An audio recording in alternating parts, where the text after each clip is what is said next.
মাগরিবের নামাজের আজানের সাথে সাথে বিদ্যুৎ কেন বন্ধ হয়ে যায়, এটা কিন্তু সকলেই প্রশ্ন করেন। আজকে আপনাদেরকে একদম ক্লিয়ার করে দেবো যে আসলে কেন এই ঘটনাটি ঘটে। অনেকে বলে থাকেন যে সেখানে মনে হিন্দু কেউ ডিউটি করে অথবা অন্য কেউ ডিউটি করে, খ্রিস্টান কেউ ডিউটি করে। আসলে এরকম কিচ্ছু না, এগুলি কিছুই না। অবশ্যই কোনো না কোনো কারণ আছে যার কারণে সন্ধ্যা হলেই বিদ্যুতের লাইনটি বন্ধ হয়ে যায় বা বন্ধ করা হয়। এখন আমি যে বিদ্যুৎ উপকেন্দ্রে রয়েছে এখানে এই বিদ্যুৎ উপকেন্দ্রের যে লোডটা বর্তমানে ধরেন যে এখানে যে চাহিদা, যেমন আমার এই উপকেন্দ্রের এখন বর্তমান চাহিদা হচ্ছে সর্বোচ্চ সবাইকে যদি বিদ্যুৎ দিতে চাই তাহলে আমার 14 মেগাওয়াট লোড লাগবে। 14 মেগাওয়াট লোড হলে আমি সবাইকে বিদ্যুৎ কন্ট্রোল করতে পারবো। এখন আমাকে গ্রিড থেকে এইমাত্র ফোন দিয়ে জানানো হয়েছে যে আপনি সর্বোচ্চ 9 মেগাওয়াটের মধ্যে রাখতে পারবেন। এখন সকল মানুষই ঘরে ফিরে তার যত বৈদ্যুতিক জিনিসপত্রগুলি আছে তারা কিন্তু সেগুলি চালু দিচ্ছে, যার কারণে কি আমার বিদ্যুতের চাহিদাটা বেড়ে যাচ্ছে এবং আমার গ্রিড থেকে যে পরিমাণ বিদ্যুৎটা আমাকে দেওয়া হয়েছিল পূর্বে সেই পরিমাণ বিদ্যুৎই কিন্তু আমাকে চালাইতে বলছে। এখন এই জিনিসটা কেন ঘটে বা এটা কেন ঘটছে? এখন দেখেন, এই যে আপনি সন্ধ্যাবেলায় ঘরের ভিতরে ঢুকে ফ্যান দিলেন, বাতি দিলেন, অথবা আপনি অন্যান্য জিনিসপত্রগুলি চালু করলেন, বিদ্যুৎ অফিসকে কি ফোন দিয়েছিলেন? অথবা আপনি কি যেখানে বিদ্যুৎ উৎপন্ন হচ্ছে সেখানে কি ফোন দিয়েছিলেন যে আমি এখন একটা এসি চালু করবো, তো আমাকে একটু করে দেন, আমাকে একটু বিদ্যুৎ বাড়িয়ে দেন, এরকম কিন্তু বলেন না, তাই না? আপনার মনে চাইছে, আপনি রুমের ভিতরে ঢুকে আপনি কিন্তু সুইচটা অন করে দিয়েছেন। অথবা অন্য একটা মানুষ আবার তার ব্লেন্ডার চালু করতে মন চাইছে, অনেকে আছে রাইস কুকারে আপনার ভাত বসিয়ে দিছে, বা বিভিন্ন কিছু এভরিথিং যার যেটা পছন্দ হয়েছে সেভাবে কিন্তু আপনারা চালু দিচ্ছেন। কিন্তু এই লোড ক্যালকুলেশন এটা কিভাবে আসে? এই লোডটা আপনার মিটারে উঠতেছে, আপনার মিটার থেকে আমাদের সাবস্টেশনের প্রত্যেকটা জায়গায়, যেমন যেখানে প্রত্যেকটা ফিডার মিটারিং আছে, যেমন প্রত্যেকটা লাইন এক একটা এলাকায় গিয়েছে, সেখানকার লাইনগুলির মধ্যে সেখানে উঠতেছে যে কতটুকু লোড আপনার পুরো এলাকায় চলছে। এবং ওই টোটাল জিনিসটার লোডটা হচ্ছে আমাদের যেখানে আরেকটা মিটার আছে, যে এই টোটাল সাবস্টেশনের লোড কতটুকু, মানে কতটুকু এই মুহূর্তে বিদ্যুৎ ব্যবহৃত হচ্ছে, সেটা কিন্তু এই মিটারে উঠতেছে।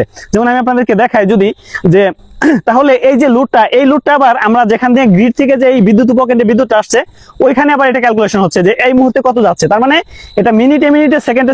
যেমন এই যে দেখেন, এখানে একটা মিটার আছে আমাদের, আমি যদি আপনাদেরকে খুলে দেখাই, এই যে দেখেন, এই যে এখানে যে মিটারটি দেখতে পাচ্ছেন এটার মধ্যে কিন্তু ফুললি উঠতেছে কতটুকু আপনি লোড চালাচ্ছেন, কতটুকু কি করতেছে। এই দেখেন, এখানে প্রত্যেকটা ট্রান্সফরমার, বা এখানে একটা পাওয়ার ট্রান্সফরমার, এখানে ওই যে পাওয়ার ট্রান্সফরমার, তারপরে ওখানে ওই যে ভোল্টেজ রেগুলেটর, এবং প্রত্যেকটা এলাকায় ওখানে কিন্তু বিভিন্ন কিছু আছে।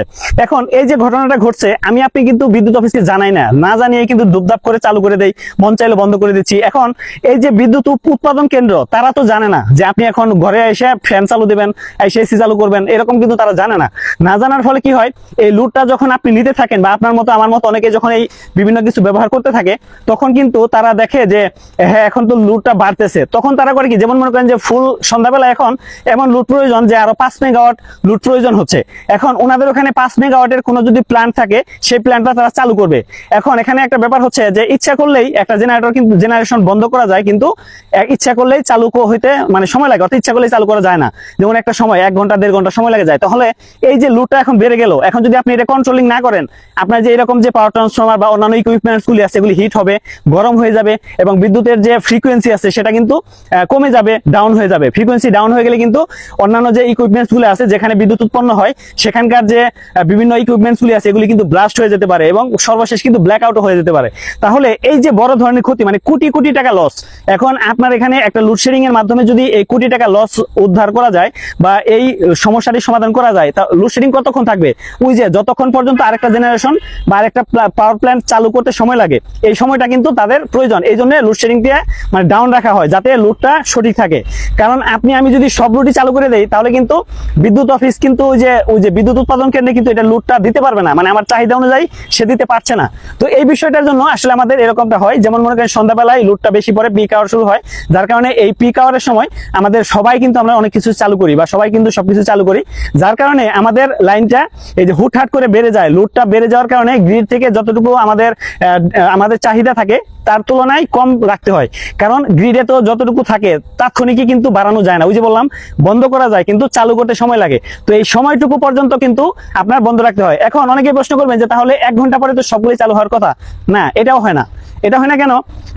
যখন আপনি 1 ঘন্টা পরে মনে করেন যে আরেকটা জেনারেশন চালু করলো, তার 2 ঘন্টা পরে দেখা যাচ্ছে কি আরো অনেকে লোড নিছে বেশি।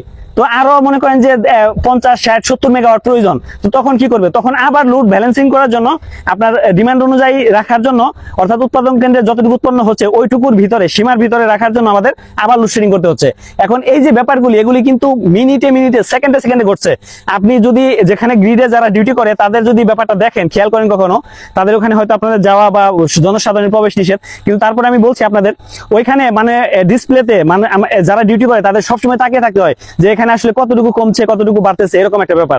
মানে তাৎক্ষণিকভাবে আপনাকে জানাবে। যেমন আমার এখানে, আমার এই উপকেন্দ্রের মতো একটা গ্রিড থেকে এরকম 7টা 8টা 10টা উপকেন্দ্র চলছে, ওই 10টা উপকেন্দ্রে কে কতটুকু লুট চালাবে এটা আবার ওখান থেকে মনিটরিং হচ্ছে, ঠিক আছে। আর এই ব্যাপারগুলির কারণে কিন্তু আসলে এই লাইনগুলি বন্ধ হয়ে থাকে। আপনারা অবশ্যই খারাপ দিকে কখনোই নেবেন না, কারণ এটা আমাদের দেশের সম্পদ, আর আমাদের এই দেশের সম্পদগুলি রক্ষা করার জন্য যাতে বড় ধরনের ক্ষয়ক্ষতি না হয় সেজন্য কিন্তু আমাদের এই ব্যালেন্সিং করে চলার জন্য কিন্তু এই লাইন বন্ধ চালু এরকম একটা প্রক্রিয়া থাকে। তো আপনারা কেউ আসলে ভুল বুঝবেন না। আর এটা নিয়ে লোডশেডিং এর সাথে এটার একটা সম্পর্ক আছে। আমি অবশ্যই আপনাদেরকে পরবর্তীতে এই লোডশেডিং জিনিসটা কেন হয় এবং কি জন্য ঘটে থাকে এটা আমি আপনাদেরকে বিস্তারিতভাবে বুঝিয়ে দেবো, যাতে করে বিষয়টি বুঝতে পারেন। তো আশা করি বুঝতে পেরেছেন যে আসলে মাগরিবের সময় হলেই কেন লাইনটি এভাবে বন্ধ হয়ে যায় এবং তাৎক্ষণিকভাবে দেওয়া সম্ভব হয় না। তো আসলে আশা করি বিষয়টি বুঝতে পেরেছেন। এই যে দেখতেছেন এখানে কিন্তু কোটি কোটি টাকার জিনিসপত্র আছে, এগুলি কিন্তু তা না হলে নষ্ট হয়ে যাবে, এগুলি সেভ করার জন্য কিন্তু এরকম আসলে করা হচ্ছে। তো সকলে আশা করি বুঝতে পেরেছেন।